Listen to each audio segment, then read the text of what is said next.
Well, the Dodgers are moving on. What an ending in Game 4 in Los Angeles on Thursday. And the Cubs, they got the offense and the pitching going in the same game. And there will be a Game 5 for the NLDS between the Cubs and the Brewers. MLB Game Night, every game, every night, postseason edition, and we are underway. When that final out is made, you know it's time for Locked On MLB Game Night. All the post-game reactions to every game across the league, every single night, with insights only the hosts at Locked On can provide. Prepare to experience game day reactions like never before. Only on Locked On MLB Game Night. Your team every day. And running and certainly ready to have a little fun with you. MLB Game Night, every game, every night, part of the Locked On Podcast Network. This is another postseason edition. He is Brian McKeon, one of the hosts of Locked On Yankees, part of the Locked On Podcast Network. You can follow Brian on the X at Brian McKeon, McKeon. I'm Steve Lenox, host of the Locked On Red Sox Postcast. You can follow me on the X at Lennox on Baseball. Brian, like Wednesday, one division series ending on Thursday on the National League side. One will have a Game 5. We're going to get into all of it on MLB Game Night, presented by Game Time. Download the Game Time app, create an account, and use code LOCKEDONMLB for $20 off on your first purchase. Brian, we're going to hear from Sam Olber, Locked On Cubs. We're going to hear from Chuck Freeman, Locked On Brewers. That's going to be our first game in segment number 1. But as we sort of take a deep breath from Game 4s on Wednesday in the American League side, Game 4s National League side on Thursday, what are your biggest takeaways from the 4 Game 4s that we saw? I can't believe the utter dominance we saw out of the Chicago Cubs, a complete flip from what was going on in Milwaukee. So that one I'm intrigued for. Don't exactly know who the Cubs are going to start in Game 5, but that's Saturday's problem, I guess, for them, Yeah. Right? I can't believe New York's not going to Toronto. As a Yankee fan, I might sound a little cocky by saying that, but I can't believe that series isn't going 5. That just is wild to me. The one that I can't believe is not going 5 even more, the Philadelphia Phillies. And if you're watching this and you're a Phillies fan, I genuinely feel horrible for you. Genuinely, I feel horrible for you. What a crazy playoffs. What crazy, plentiful storyline, Steve. And we are going to get into both the Dodgers, Phillies. We're going to hold that for segment number 2. Oriol Kerkering is a name that you're going to hear plenty Friday into the weekend, and it's going to be a name that rivals Bucky Bleepin' Dent for Red Sox fans. And if you don't understand that, you can Google it from way back in the late 1970s. But the Cubs live to play another day. We're going to get into this one, but again, they had pitching, they had offense, they got the offense going early, and with that, we get the details from our guy, Sam Olber. Sam, all season long, providing great insight. Sam, host of Locked On Cubs.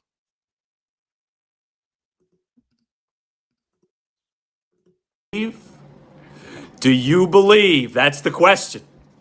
The Chicago Cubs with a dominant performance on Thursday night at Wrigley to force a deciding Game 5 in Milwaukee. I'm Sam Olber from the Locked On Cubs podcast. These 2 games at Wrigley was all about resilience, all about character. Matthew Boyd gets crushed in Game 1, can't even make it through the first inning, bounces back, and throws 4 2/3 of shutout baseball. Ian Happ, struggling all postseason long, hits the biggest home run in his long Chicago Cub career, a 3-run homer in the first off the always tough Freddie Peralta.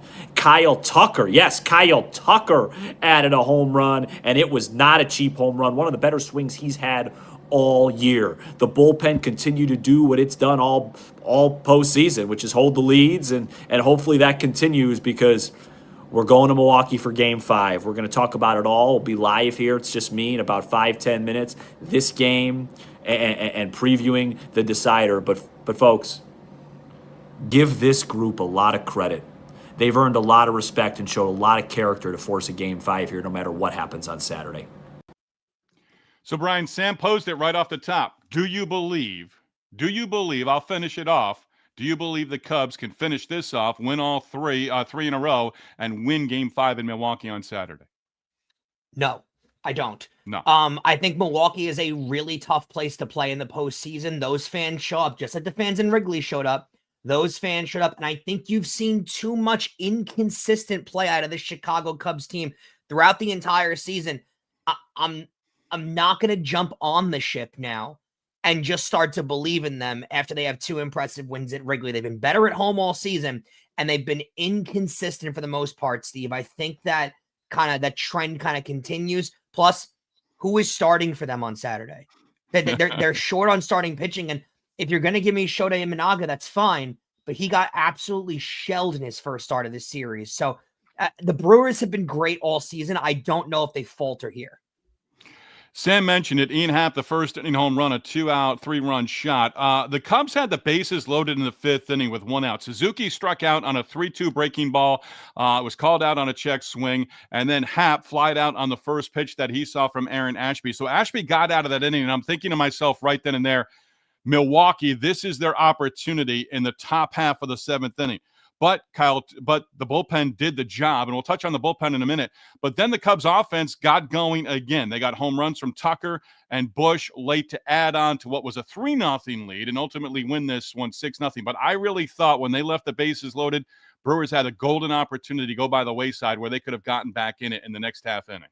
The momentum kind of shifted there too. And if you had the volume up on your television, you kind of felt the pins and needles come through your own speakers in your living room or wherever you watched in Wrigley. It started to get a little nerve-wracking there. That was the chance. And then putting on those extra runs late, Steve, that's the kind of thing in the postseason that it's so much harder to do than people realize, but that's the kind of thing that shuts a game down. It kind of takes the hope out of the other team. So great job out of the Cubbies there. We are in for a doozy on Saturday. We're going to hear from Chuck Freeman from the Brewers side here in just a moment. And Chuck got his recap done for us before the final out was recorded for Game 4 at Wrigley on Thursday night. Chuck in just a moment. But, to your point, who's starting on Saturday for Craig Counsell and the Cubs? But their bullpen got the job done. Palencia, inning and a third, got 4 outs on 10 pitches. Drew Pomerantz, 5th appearance of the postseason, 1-2-3 7th with a couple of strikeouts, 15 pitches. Keller got the job done. Thielbar, 3 ground ball outs in the 9th inning. None of those guys were in a high leverage situation once they had that 3-0 and 6-0 lead. So you're adamant Cubs aren't winning Game 5. I don't think so. I at least give them a ray of hope based on how their bullpen played out. If they can get 3 from an opener or one of their starters and go from there, they've all got to do their job. That's what it comes down to. Heard that a lot with the Blue Jays bullpen game in Game 4 against the Yankees and the Bronx. They got the job done, but the Cubs bullpen's going to have to answer the bell on the road. And again, you seem adamant. I give them a glimmer of hope because, again, I thought the Brewers, in watching Game 4, I felt like they were playing like they were down in the series for some reason. There was something that just wasn't there for them offensively like we've seen in the past games. I'd agree with that statement for sure. I think the Brewers looked different on the road in this series than they did at home. They were overly dominant at home. The key is going to be getting off to a good start here too, Steve, because the Brewers have not gotten off to good starts in this series. And generally they've been able to answer back in the bottom of the first when they were home. But overall, the Cubs get up to quick starts in every game of this series. That could be troubling too. I'll say this. Between the 2 Game 5s that we have coming up, starting on Friday night, I like the Tigers' chances a lot more than the Cubs' chances to be able to take a game on the road. Okay, and we'll get into Tigers-Mariners coming up a little bit later on in segment number 3. Let's wrap up segment number 1. Let's hear from Chuck Freeman, Locked On Brewers, disappointed with how things finished at Wrigley on Thursday night. The second time all season that I've done the post-game video before the game even ended. Hey everybody, Chuck Freeman, Locked On Brewers, instant reaction. Just so freaking angry at this point. I am.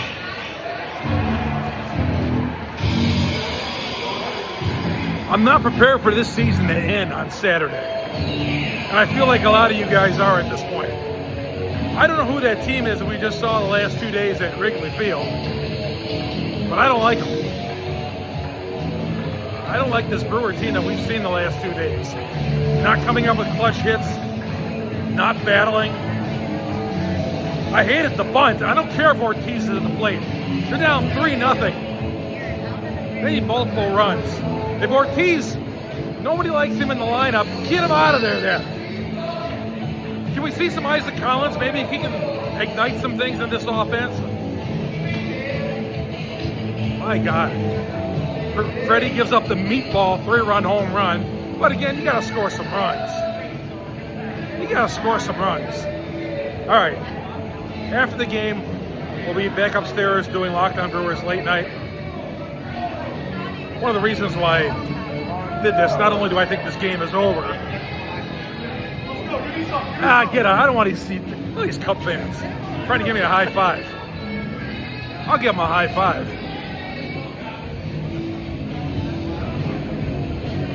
I had to get out of that bowl there before that stupid Go Cubs Go song went on. I didn't want to hear that tonight. Again. In fact, I don't ever want to hear it. I've heard it for sure for the last time. I will hear it for the last time. And that's it. We're winning this game coming up on Saturday. We'll talk to you later on tonight, everybody. Can I just Chuck say Freeman. the idea of Crazy Train playing in the background the whole time while he's just going on his manifesto at the end of the year? It's so great. Chuck and Gary from Locked On Pirates all season long. You just never know where they're coming from. And he's on the concourse and Chuck right there in the moment understood, hey, family show, I want to give you a high five. I want to give you the old number one right there. Yeah. He wrapped it up perfectly, but believes they're going to go home 90 miles north to Milwaukee for game 5. And like you, put the finishing touches on it, move on to what we now know is the Dodgers waiting in the wings. We'll get into that in segment number 2. That was a great one. Beautiful. Just beautiful. All right. As we said, we're going to come up segment number 2, MLB Game Night. The Dodgers, they are moving on to the National League Championship Series. Seems like they're there every year right now. Game 4, Phillies-Dodgers had an ending that's going to be talked about in Philly for years to come. That is next. It is MLB Game Night. Guys, you've probably heard of Viagra or Cialis, and maybe you've even tried them. But if you're looking for something beyond the usual pill, it's time to meet Rougiette Go Long. This isn't just another ED pill. It's a total game changer for your confidence.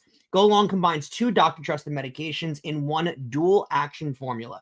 The effects can last up to 36 hours. That's confidence all day, all night, and even into the next day. The process is simple. Connect with a board-certified doctor, 100% online, and if prescribed, your treatment ships discreetly right to your door.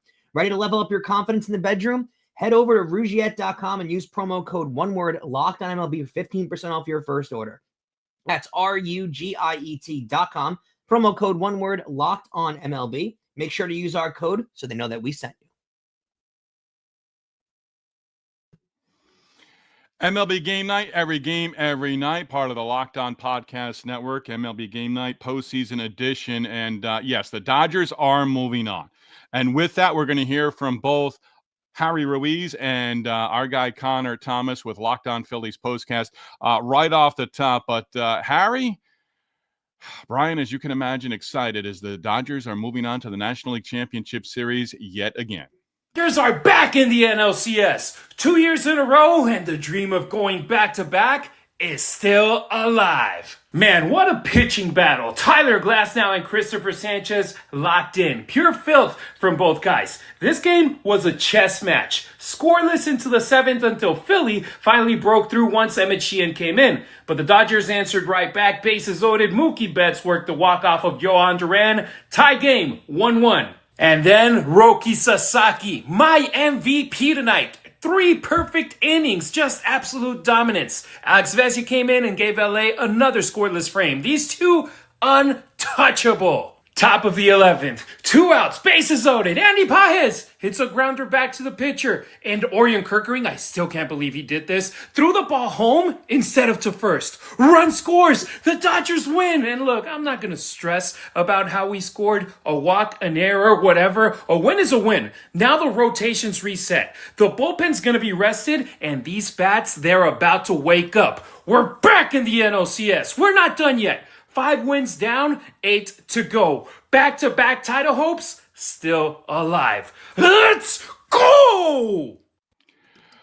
Harry Ruiz right there, Brian, Locked On Dodgers. I want to turn around real quick and have Connor Thomas, Locked On Phillies here in just a moment. But as Harry said there, the bats are about to wake up. I'm not so sure I believe that statement. Yeah, and I would disagree with him on a win is a win. Yes, at this time of the year, that all that matters is the score after the final. But Steve, I got to be honest. Their bullpen is in shambles. They lost Tanner Scott until the World Series at a minimum.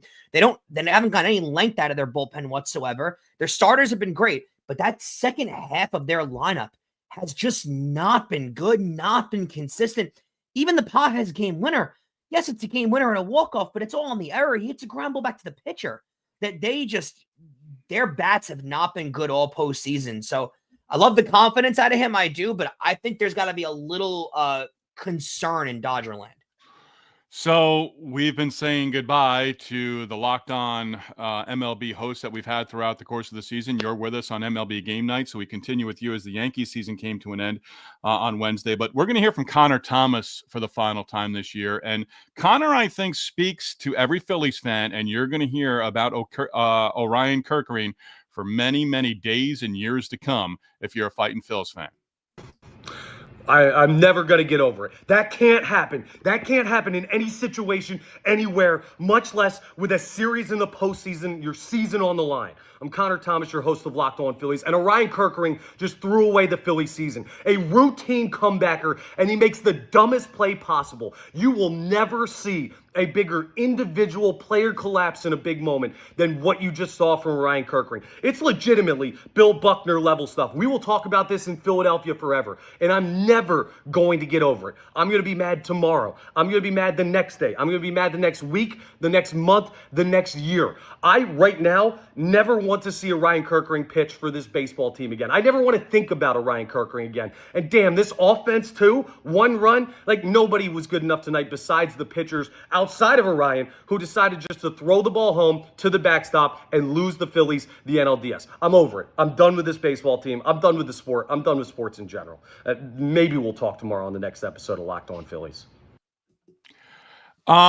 Brian, I think we can assume that anyone is with us on MLB Game Night, whether live on the YouTube channel, MLB Game Night YouTube channel, or, listening on the podcast Friday, maybe Saturday. They've all seen the play. Bases loaded, 2 outs, broken back comebacker. Kerkering bobbles it. And in that one moment, he had the out on Pages at first base. He had it. Went home instead. Throw goes over Real Muto, and ball game over. And the series is over for the Phillies as they're going home for the 3rd straight year, losing in the division round. I genuinely feel bad for Phillies fans, and that's a lot saying for Philadelphia sports fans, but I genuinely feel horrible for them. This series deserved to go back to Philadelphia. Yeah. It did. And there's a legitimate case they win the series if it goes back home, because that's a tough place to play. They would have had the pitching advantage probably.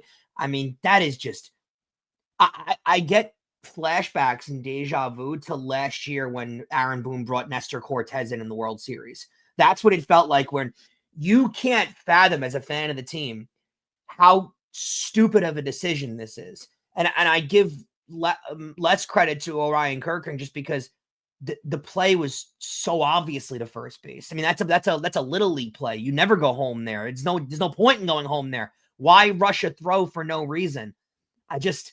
All the reactions you saw online from fans, like, no. Everybody knows the option is first base there. Steve, I genuinely feel horrible for them. That's a tough thing to go through. I said it many, many times during the regular season, host of the Locked On Red Sox postcast. Don't think these small things don't add up. Don't think that these things aren't going to all of a sudden get better, because they're not. And, Kerkering, I don't know if he's an average or, he's not Greg Maddux when it comes to fielding his position on the mound. We know that at least. But this could have happened to so many pitchers in that same situation, because present day baseball being what it is. As soon as he threw it, I'm like, that does not surprise me in the slightest. And he happened to be the guy in the moment. He's coming home on the plane tonight thinking about that all the way into the weekend and for weeks to come into the offseason. But there are plenty of pitchers, and I would name them, but there are just plenty of pitchers around baseball who might have done the exact same thing. Yeah, but they weren't in that moment. So unfortunately, right. Kerkering is the guy that has to suffer for all this. I will say this too, a little bit hidden in this play because the ball gets thrown away. The runner might have been safe at home plate anyway. Even if the ball gets to home plate and it's an accurate throw, I mean, you got to think Real Muto probably gives a good stretch there and maybe gets him because he's one of the more talented and fielding catchers in all of baseball. But the runner might have been safe anyway. So Right. regardless of the throw being accurate or not, it was still a bad decision because the runner might have been safe. That is one of those hard to sleep at night kind of losses for the Phillies. That's a sports loss that lives with you for a long time. This loss 3-1 by the Phillies, this has nothing to do with Zach Wheeler not being available to them, in my view. It does Agreed. to a certain degree if he would have gotten a start, but Christopher Sanchez was terrific. Yes. Tyler Glasnow was terrific. Dodgers pitchers overall were terrific. Sasaki, Vesia. I want to close out the segment by talking about Bryce Harper and the comparison. Yankees win game 3. They're going to win game 4. It's going back to Toronto. Didn't happen. Phillies win game 3. Offense is alive. Win game 4. You're going back to Philadelphia for a game 5. You think the Phillies are the favorite. Didn't happen. I don't know how you can make the comparison, but I think there's a comparison to be made. Judge had a very good postseason. Bryce Harper, the target is on your back because you've got to answer for this because you did very little in the postseason. I mean, there's the $300 million contract, right? The big ticket guy. He's been to a World Series. It's very, very, very eerily similar to Bryce Harper and Aaron Judge stuff. Now, Judge's numbers overall are better than Harper's, but both signed big ticket contracts. Both are the de facto captains of those teams. I know Bryce isn't officially the captain, but you know what I mean.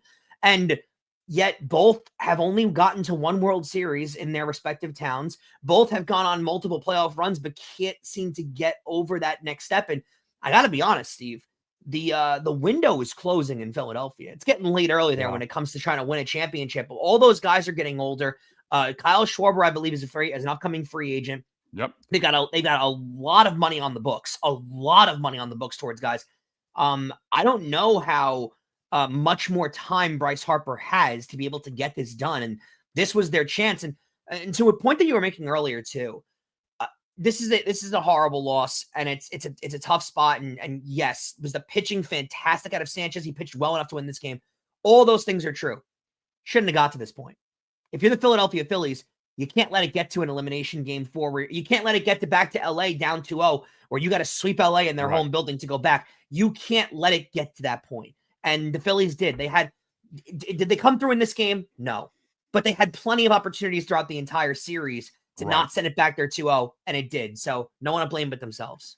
Turner, Schwarber, Harper, top 3 hitters in Rob Thompson's lineup in the final game of 2025 for the Phillies. 1 for 14, 4 strikeouts. Schwarber had a double in the first against Glasnow, but was stranded. Harper worked a walk in the 11th inning. He was left at second base. Only 4 hits total for that Phillies offense. And you said it earlier, the bottom of the Dodgers lineup, very similar for the Phillies. Bader, hey, he was on the Yankees a couple of years ago. He was on the Mets last year.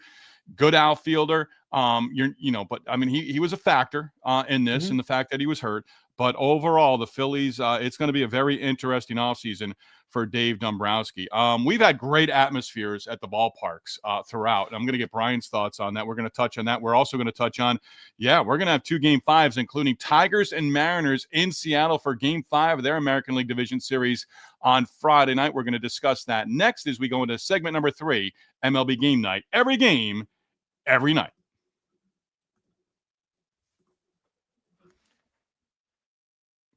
What's up, guys? There's nothing like catching a live baseball game, but actually getting tickets seems to always be the tough part. The queues, login screens, surprise fees, it takes all of the fun out of even going to the game itself, and that's why I always use Game Time, the app that gives the advantage back to the fans. Game Time is fast, easy, and backed by the Game Time guarantee. You'll always get 100% authentic tickets delivered on time and at the best price possible. Plus, all the fees are included, so the price you see is the price that you pay. Honestly, it's faster, it's cheaper, and it's less stressful than any other way that I've bought tickets before.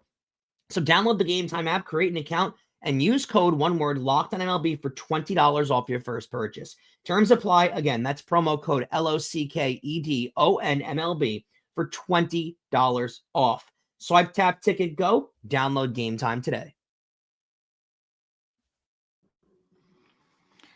MLB Game Night, every game, every night. Steve Lenox, Brian McKeon with you, talking about the Game 4s in the National League side. 1 will have a Game 5, 1 over in 4 games. The Dodgers moving on to the National League Championship Series, I think 8th time now in 13 years. Do you have Dodger fatigue? Me especially, yeah, after last year. Yeah. Yeah, this Dodger team doesn't feel the same as it did in years past. I kind of liked the other ones better, if that makes sense. I liked the Justin Turner era Dodgers a little more. So, Okay. yeah, we'll see. This one has a lot more star-studded power on it, though. Game 5, Friday night, American League Division Series. It moves back to Seattle. Skubal versus Kirby. You mentioned earlier you give a little glimmer of hope to the Tigers. Why is that the case? Because of Skubal, and that's honestly all. That's all that there is to it. I actually like Seattle in the game. I think Seattle's going to win this game. I don't think they're scared of Skubal, honestly. Yeah. After beating him in game 2 of this series, plus the 2 games that Skubal had against them in the regular season, he didn't pitch well at all. Basically, his only 2 bad starts of the year were against Seattle.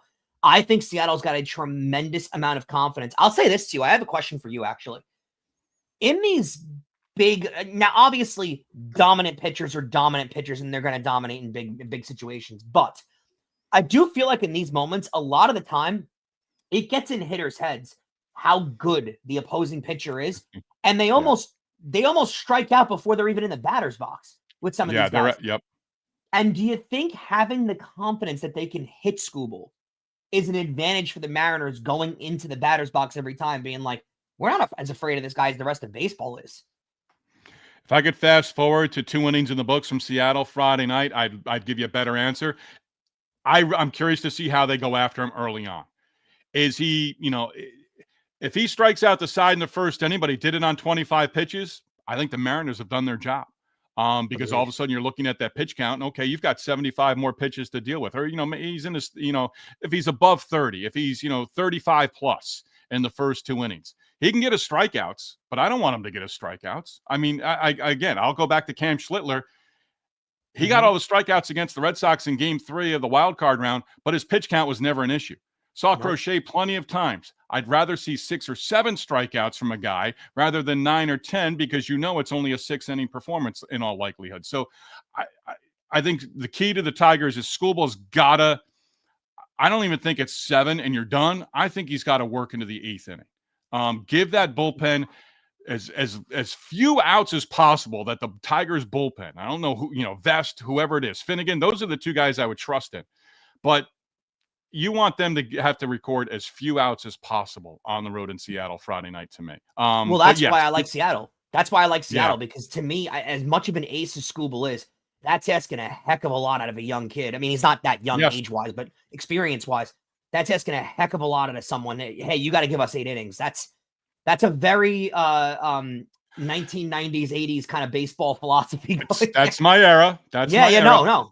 And the way I say it is into the 8th inning. So maybe he's got a left-handed batter to lead off. So 7 1/3 I'll take. Now it's 5 outs to get. And you've got to have a lead, and again, that offense, we've seen it in recent games here. It's feast or famine with offenses. I mean, take the 2-1 victory in 11 for the Dodgers away. The Cubs offense all of a sudden came alive. The Yankees offense, Phillies offense, alive in game 3, very quiet in game 4, and both losses. So I'm just looking forward to it. I've really enjoyed this postseason. I'm looking forward, and I said it at the end of segment number 2. Toronto's going to be crazy for game 1 of the American League Championship Series. Yankee Stadium is Yankee Stadium. We saw, all 3 games of the Red Sox series. The place was electric. Toronto's going to be that way. I'm really looking. I've grown over the course of this season enamored with games from Seattle and the fan base, and I think they're going to be, on the big stage for Friday. And if they advance in the American League Championship Series, you're gonna. It's not different. It's not the Oakland Coliseum, but the Mariner crowd. A, they're very well educated, and B, they show up and they support this team. And again, we're talking about a team trying to get to the World Series for the first time in franchise history. Well, and that's a city that's desperate for seeing their baseball team win. They love that baseball team, and they want to see them win so bad. Steve, there is something in baseball to a home crowd and a home atmosphere. Baseball is one of those sports. I know people, I'm not taking away the passion of any other fan base with different teams in different cities, but baseball is that sport where it is so regional. It is such a regional sport. You are so attached to your team, but also it is that thing that is that one sport that brings you back to your childhood. It brings you back to significant memories with your family, with your father, your grandfather, and it's on in your home every night. Baseball's a best friend. It's there throughout the entire summer. There are so many significant memories that you have attached to, remember when there was that game against the Orioles that night in that August in 1988? That everyone's got those memories attached to baseball. So when you finally see your team that hasn't been in this spot in 25 years, all of a sudden get back there in an elimination game, how can you not get, it's said all the time, but how can you not get romantic about it or emotional about it? Or how can you not feel that? So I don't think every team in every city has a significant home field advantage. I really don't. But there are certain cities that in a postseason game, in an atmosphere where they need to win, it is so daunting for a road team to have to go in and win that game. And I think Seattle, when they're in this position, they're one of those cities. Want to get one more final thought from you, because we saw 2-1, 11-inning walk-off victory for the Dodgers. And the broadcasters, radio or TV, I've noticed it multiple times of saying and reminding the audience, there's no, whatever you want to call it, the Manfred runner, the ghost runner, the invisible runner at second base. We don't have that leadoff runner at second base in the postseason to open up extra innings. Like or dislike that this has changed from the regular season? Love. I do think we need the Manfred runner in the regular season. And I didn't like it when they first introduced it. But now that we're actually there and it's been there for a couple of years, I'm so used to it at this point. And as a kid, I loved the 15, 16 inning game because it was fun and it was a novelty. As an adult, I don't need that. I'm good. Like, I don't need to watch Cardinals Jays at 3:00 in the morning. I'm fine with that without it. But in the playoffs, Steve, the Dodgers and Brewers, the Cubs and Brewers could be playing now in the 19th inning, and I'd be up watching, glued to the television. So yeah, I'm all for it. I think the rules are done very well at this point. Love it. That's going to be a wrap for us. Brian, we'll give you one final swing, one final thought as to what we're looking for. Game 5, ALDS Friday, Game 5, NLDS in Milwaukee on Saturday. I agree with you wholeheartedly. They have to get Tarek Skubal to throw a lot of pitches early on in this game. If they let him get into a rhythm, it could get dirty for Seattle, and that crowd can get out of it. But I think Seattle's winning that game. And it's going to be really tough for Chicago going into a really tough, hostile environment without a starting pitcher. I don't love Chicago's chances. I think both home teams get it done. We will be on with you within minutes of the final out of Game 5, the American League Division Series, Tigers and Mariners from Seattle, Friday night into Saturday morning. We do thank you for joining us for our latest episode of MLB Game Night, every game, every night. Don't forget to like, share, and subscribe. We hope you'll come back and visit us next time.